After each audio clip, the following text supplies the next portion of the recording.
አቲካ ቆንጆ ነች፣ ያገባት ሁሉ ሸሂር ነው። ይቺ የተከበረች እንስት ማን ትሆን?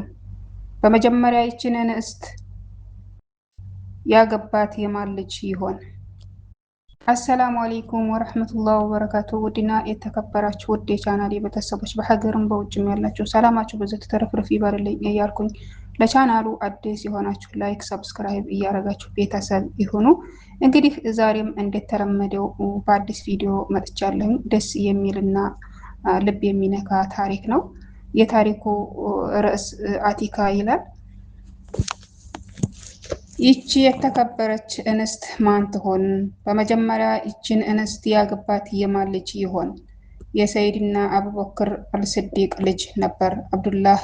ይችን ልጅ ካገባ በኋላ ሀሉ ይቀየራል። ከአጠገቧ አይለይም። ከኢባዳው፣ ከቲጃራው፣ ከአባቱ በርሳ መሽጉል ሆነ። ይህም አባቱ አቡበክር ስዲቅ ጠርተውት እስኪቆጡት ድረስ ነበር ኃላፊነቱን የተዘናጋው። አንድ ቀን አባቱ አቡበክር ስዲቅ ሰላታቸውን ከረሱሉላህ ሰለላሁ ዐለይሂ ወሰለም ጋር ለመስገድ ወደ ነቢያችን ዐለይሂ ሰላቱ ወሰላም መስጂድ ሲሄዱ እግር መንገዳቸውን ልጃቸውን አብዱላህን ና አብረን እንሄድ ብለው አስነሱት። አብዱላህም መንገድ ከመጀመሩ በፊት ሚስቱን ሊሰናበት በበሩ ስር ማር የሆኑ ቃላቶችን እየነገራት ሳለ አባቱ አቡበክር ስዲቅ ትተውት መንገዳቸውን ወደ መስጂድ ነበዊ ይቀጥላሉ። አቡበክር ረዲየላሁ አንሁ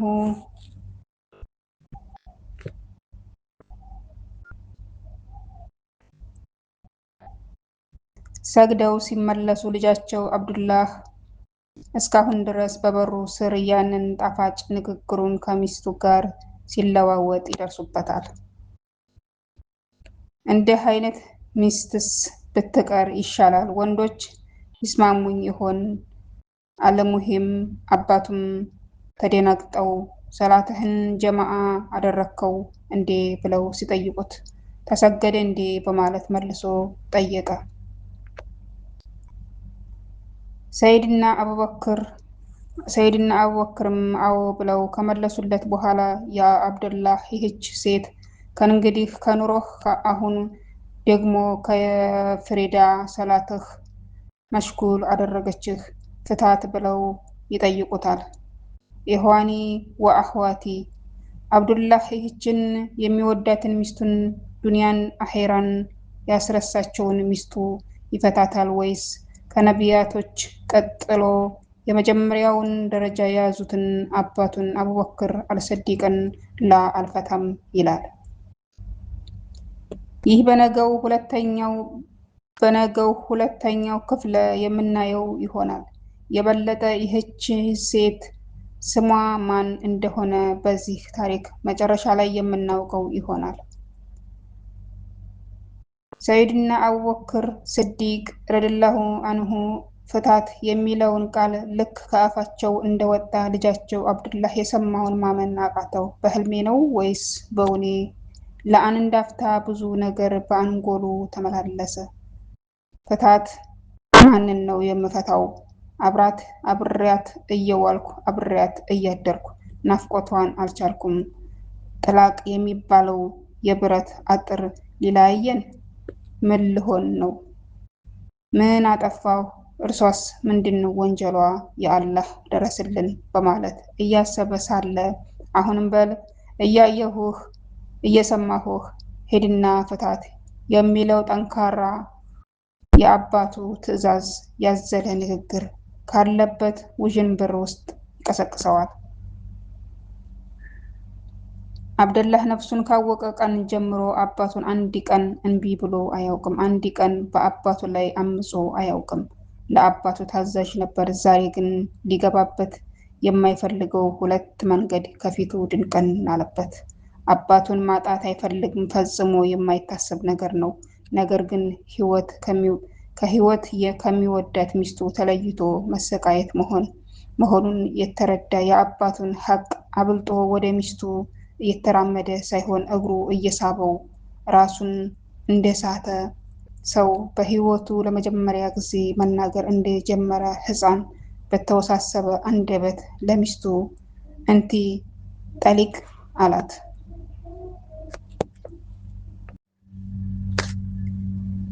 ሚስቱም የሰማችውን ማመን አቃታት። ከጥቂት ጊዜ በፊት አብደላ ይነግራት የነበረው ባል ለሚስቱ ያለውን ፍቅር፣ አክብሮትና እዝነት የሚገልጽ ቃላቶች ነበር። ግን አሁን ለምን ጠላቅ? ምን አጠፋሁ? ባሌን ምን በደልኩት? ምንስ ቀየረው? እያለች ልትቆጣጠረውና ልታቆመው የማችለው እንዳሻው የሚወርድ እንባ ፈንታ ፊቷን አጥለቀለቀው። አብደላ ሚስቱ ከተፋቱ በኋላ ስለተለያዩ የሁለቱም ሀል በጣም አሳዛኝና የሚያሳስብ ነበር። አሁንም ይህን ታሪክን የዘገበው ሰው አብደላህ አል ሲገልጸው አብደላ ሚስቱን ከፈታ በኋላ ያሳለፋቸው ቀናቶች የሌሊት ጨለማን የሚመስል ጥቁር ቀናቶችን ነበር ያሳለፈው ብለዋል። አሁን አብደላ እያደር ሲሄድ ህይወቱ ለምን ወዳልፈለገበት መንገድ እንዳመራው ሰበቡን መመራመር ይጀምራል። ችግሩ ምኑ ላይ እንደሆነም ወዲያው ይደርስበትና በህይወቱ የሚጠበቅበትን ሐቆች ለሁሉም ሊሰጥና ሊያዳርስ ለራሱ ቃል ገብቶ ይነሳል። ባለቤቱም አይኗን ከፍታ አብደላ ጋር የነበራትን ትዳር ያሳለፉትን ጊዜያት መለስ ብላ ስታስበው ባሏን በአኼራት በኢባዳውና በኑሮው ማበረታታት ሲገባት ከሁሉም ነገር እርሱን መሽጉል ማድረጓ ተሰማት። አንድ ቀን ሌሊት ሰይድና አቡበክር ረዲየላሁ አንሁ ቂያም የቤታቸው ጣሪያ ላይ ሆነው ሲሰግዱ ከታች የልጃቸውን የአብደላን ድምፅ ይሰማሉ። ከዚያም ጣሪያ ላይ ሆነው ወደታች ሲመለከቱ አብደላ ሚስቱ በአንድ ግድግዳ የተለያዩ እርሳስ ከውጭ ሆና ጆሮዋን ግድግዳው ላይ ለጥፋ አብደላ በዛኛው ጎን ሆኖ በሰራው ባጎደለው የተጸጸተበትንና የሚስቱን ናፍቆት አለመቻሉን የሚገልጽ ግጥም ሲገጥምላት አዩ ሰሙ። የሚገርም ነበር። አቡበክር ስዲቅ ቂያም ሌይል ላይ ናቸው። ልጃቸው ደግሞ ምን ያህል ፈተና ላይ ነው የወደቀው? ሰይድና አቡበክር ግጥሙንም ሰምተው የልጆቹንም ሁኔታ አይተው ሰላታቸውን አብቅተው ያ አብደላህ በማለት ተጣሩ። አብደላም እንዴት ተነቃበት በመረዳት አሁንስ በቃ በኔና በሚስቴ መሀል ያለው ትዳር አለቀ፣ እንዳላያት ታዘዝኩ። አሁን ደግሞ የተጠራሁት ድምፄንም እንዳትሰማ ድምጿንም እንዳልሰማ በቃ እንዲርቃት ሊነግረኝ ነው የአላህ በማለት ወደ አባቱ ዘንድ ቀረብ አለ። አብደላ ውስጡ እየፈራ ጉልበቱ አልሸከመው እያለ ከአባቱ አንደበት የጠበቀው አሁንም ሁለተኛውን ጠላቅ ስጣት የሚል ነበር። ሰይድና አቡበክር ስዲቅ ወደ አብደላ ጠጋ ብለው የአብደላ ሚስትህን መልሳት አሉት።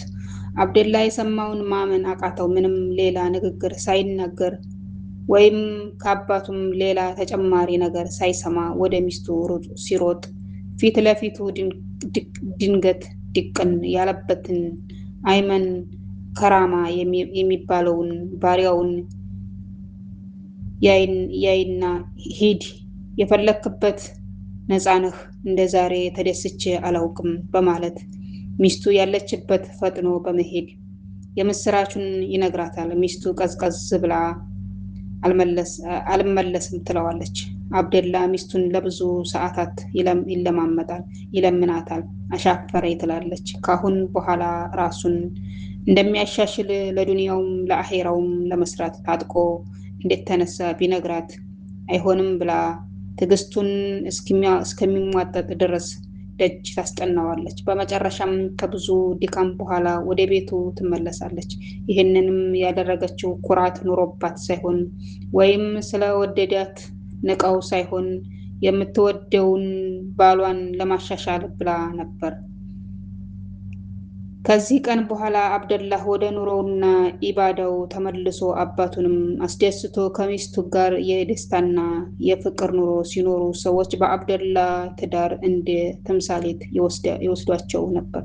ነገር ግን ይህ ወደር ያልነበረው የባልና ሚስት ደስታና ፍቅር በአጭሩ ሊቀጭ ሆነ። አብደላ አንድ ቀን ለሚስቱ መጥቶ በቅርቡ የምሞት አይነት ስሜት አለኝ፣ ከኔ በኋላ ሌላ አታግቢ ይላታል። አብደላ በዚህ ንግግሩ ሚስቱን ውዥንብር ውቅያኖስ ይከታታል። በጣም ተጨነቀች፣ ተጠበበች። ይባስ ብሎ አብደላ ከኔ በኋላ ሌላ ባል እንዳታገቢ ድጋፍ ይሆንሽ ዘንድ በማለት አንድ ትልቅ የአትክልት የተሞላበት መሬት ወይም ሐዲቃ ይሰጣታል። የሚስቱ ስጋትና ጭንቀት ባሰ። አብደላ እውነት ሊሞት ነው? መቼ? እንዴት? እኔስ የሚለው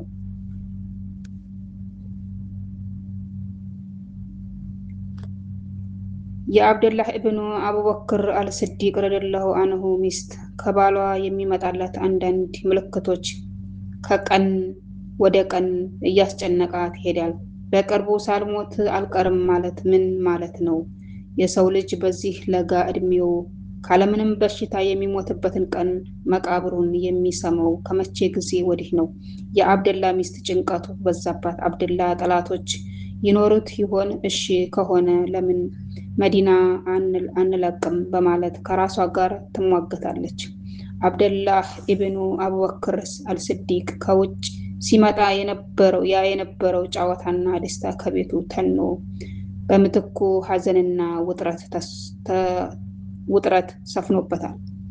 የአብደላህ ንግግር አንድ ጥያቄ ላይ አተኮረ። ሀቢብቲ ከሞት በኋላ ባል ታገቢያለሽን?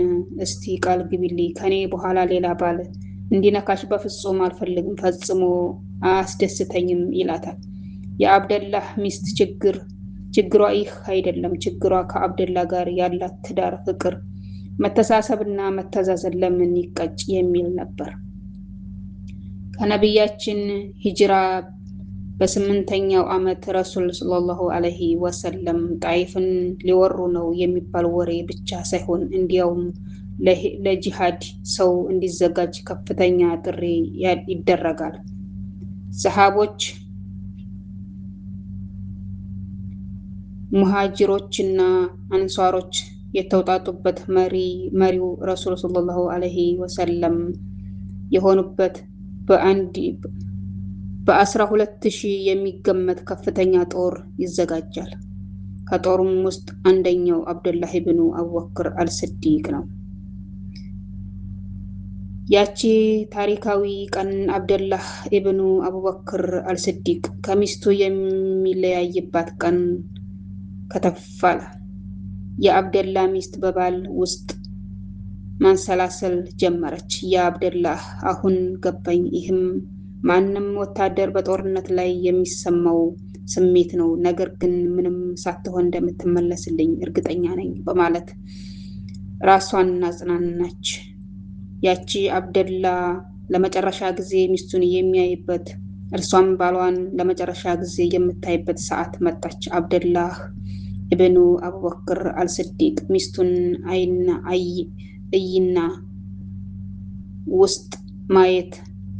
አይኗን ውስጥ ማየት አልቻለም። እንባ አይኑን ጋረደው። ይህን ጨረቃ የሚመስለውን ፈንታ ፊቷን ለመጨረሻ ጊዜ ለማየት ሞከረ። የአይኑ ላይ እንባ አልተባበረውም። መሰናበት ሳይሆን የያዘው ስሟን ብቻ ነበር የሚጠራው። ኑዛዜም አልነበረውም። በልቡ ግን ብዙ እያለ ነው። ሌላ ባል አታግቢ፣ አላህ ከወፈቀኝ ሸሂድ ከሆንኩ ጀነት ውስጥ እጠብቅሻለሁ። ሚስቱም ራሷን ሰብሰብ አድርጋ የአይኗን፣ የልቧን፣ የምላሷን ጉልበት አሰባስባ እንደ ሰመመን ባለቤት ባለበት አንደበት አንድ ጥያቄ ትጠይቀዋለች። ግን ትመለስልኛለህ አይደል? ሂደህ እስክትመለስ ናፍቆቱ ስለሚያስቸግርህ ነው እንዲህ ተረብሸህ የምታነባው ትለዋለች። አብደላህ የዚህን ጥያቄ መልስ ለመመለስ አቅምም ሆነ ጊዜ አልነበረውም። ጦሩ ሊቀሰቀስ ነው። አብደላህ ሚስቱን ላይ ተጠምጥሞ ለመጨረሻ ጊዜ የሚስቱን ቃና በአፍንጫው ገብቶ ያችን አስቸጋሪ ጊዜ ለማምለጥ ሚስቱ በቆመችበት ጥሏት እየሮጠ ቤቱን ለቆ ይወጣል። አሁን ሚስቱም ምላስ ላይ የነበረው አብደላ ነበር። ይህ በረራ ከአንድ ታላቅ ሁነይን ከሚባል ወራሪ በኋላ ወዲያው የመጣ ጦርነት ሲሆን ሰቂፍ የሚባለው ጎሳ አደብ ለማስያዝ ነበር። በጣይፍ ውስጥም ሰቂፎች ምሽግ ሰርተው ማንንም እንዳይደርስባቸው የጣይፍን ከተማ በአጥር አጥረው ለዓመት የሚበቃቸውን ስንቅ አስገብተው የጣይፍ በር ዘግተው ቁጭ ብለው ነበር። የሙስሊሞችንም ጦር እያንቀሳቀሰ የነበረው ኻሊድ ኢብኑ ወሊድ ሲሆን ነቢያችን አለይሂ ሰላቱ ወሰላም ጣይፍን ከ15 እስከ 18 ቀናት ከበዋቸው ቆይተው ነበር ይባላል። ሰቂፎችም ጣይፍ መከበቧን አይተው ከአጥሩ በስተጀርባ ሆነው ሙስሊሞች ላይ ወስፈንጠር ያዘንቡባቸው ነበር። አቡ መሐጀን አልሰቂፍ የሚባለው የሰቂፎች ታዋቂ ወታደር ከአጥሩ በስተጀርባ አነጣጥፎ አብደላን ያገኘዋል። አብደላ ከቁስሉ ክፋት የተነሳ ደሙ መፍሰስ ጀመረ። አልቆመም ይላል። ብዙም ሳይቆይ አብደላ ያኔ ለአባቱ ለሚስቱ እንዳለው ለዱንያም ለአኼራውም ተግቶ ሊሰራ ቃል የገባው ህይወቱን ለፊስቢላህ መስጠት ቃል ኪዳኑን ያስከብራል። አባቱም አቡበክር አልስዲቅ ረዲየላሁ አንሁ በልጃቸው አብደላ መሞት ቢያዝኑም የሞተው ሞት ሸሂድ መሆኑ አጽናንቷቸዋል። ነገር ግን የአብደላህ ሚስት ኸበሩ እንደደረሳት ለቅሶዋን የሚያቆመው ጠፋ። በለቅሶ ላይም ለባሏ ያላትን ፍቅርና ውዴታ ከእርሱ መለየቱ መክበዱን የሚገልጽ ግጥም በመግጠም የመዲናን ህዝብ አስለቀሰች። አሁን በል አብደላ ላይ የነበራት እምነት ከፍ አለ። አብደላ አልዋሽም፣ መሞቻውን አውቆ ነበር። እኔ ነኝ ግን ያልገባኝ አለች። ለአብደላም የገባችለትን ቃል ኪዳን ለመጠበቅ አንድ ወንድ ለጋብቻ እንዳይጠይቀኝ በማለት ከባሏ አብደላህ ኢብኑ አቡበክር ስዲቅ ጋር ያሳለፈችውን ፍቅርና መተዛዘን እንዲሁም ልዩ ትዝታዎች በማስታወስ ቆየች። ኢኽዋኒ ወአኽዋኒ ይህች በታላቅ የሸሂዶች ቂሳ ታሪክ ውስጥ የገባች ሴት ስሟ ማን ነው? አቲካ ስትባል ቅጽል ስሟ የሸሂዶቹ ሚስት ነው። የሸሂዶቹ ሚስት አሁንም አቲካን የሚያገባት ሸሂድም ነው ማለት ነው።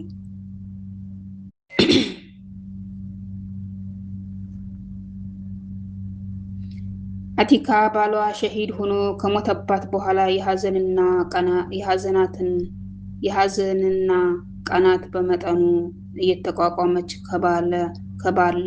ከባሏ አብደላ ጋር ያሳለፉትን ውስጥ ቀናቶች እያስታወሰች ተጽናንታ ነበር። በዚህ ላይ እንዳለች በፍጹም የማትጠብቀው ነገር ይከሰታል። ከአብደላ በኋላ ፍጹም አንድ ሰው አገባለሁ ብላ አልጠበቀችም። ነገር ግን ለትዳር መፈለጓ ብቻ ሳይሆን የፈለጋትም ሰው ሰው ስታውቅ በጣም አስደነገጣት። ምንም ቆንጆ ብትሆንም አህላቅና ዲን ማንም ወንድ ቢማርክም ይህንን ያህል ተካብዶ ከሰሃቦች ውስጥ በመጀመሪያው ሰፍ ውስጥ ከሚገኙት ብርቅና ድንቅ ከሆኑት የኢስላም መሪዎች ውስጥ አንድ ሰው የሚያስታውሳትም አልመሰላትም አይመስላትም። ይህን ሰሃባ ማግባት በምን እድል ነበር። ነገር ግን ለአብደላ ከርሱ በኋላ ሌላ ወንድ ላታገባ ቃል መግባትን ምን ልታደርግ ነው? ላግባ እንኳን ብላ ብትወስን አብደላ ሸሂድ ሆኖ ከመሞቱ በፊት ሌላ እንዳታገባ ቃል ሲያስገባት የሰጣትን በፍራፍሬና በአትክልት የተሞላበትን መሬት ምን ታደርገው? እኚህን ታላቅ ሰሃባ በሚናገሩት ንግግር አላህ አላሳፈራቸውም፣ ደገፋቸው። ወሂ አውርዶ በቁርአን ውስጥ ለዘላለም ይታወሳሉ። እሷን ግን ለትዳር ፈልገዋት እንዴት እንቢ ትበላቸው? እንዴት ታሳፍራቸው? የአቲካ ሐሳብ ተበታተነ። ውድና የተከበራችሁ ውድ የቻናሌ ቤተሰቦች በሀገርም በውጭም ያላችሁ ሰላማችሁ በዘት ተረፍረፍ ይበልልኝ እያልኩኝ ለቻናሉ አዲስ የሆናችሁ ላይክ፣ ሰብስክራይብ እያደረጋችሁ ቤተሰብ የሆኑ እንግዲህ አቲካ የሸሂዶች ሚስት ይህን ይመስላል ታሪኩ። በጣም ደስ የሚልና መሳጭ የሆነ ታሪክ ነበረ። እንግዲህ ለዛሬ ያልኳት ቪዲዮ ይህን ይመስላል። በቀጣይ ቪዲዮ እስከምንገናኝ ሁላችሁም በያላችሁበት ሰላማችሁ በዘት ተረፍረፍ ይበልልኝ እያልኩኝ በዚህ ሰነባበታለሁ። መልካም ጊዜ ለሁላችሁ።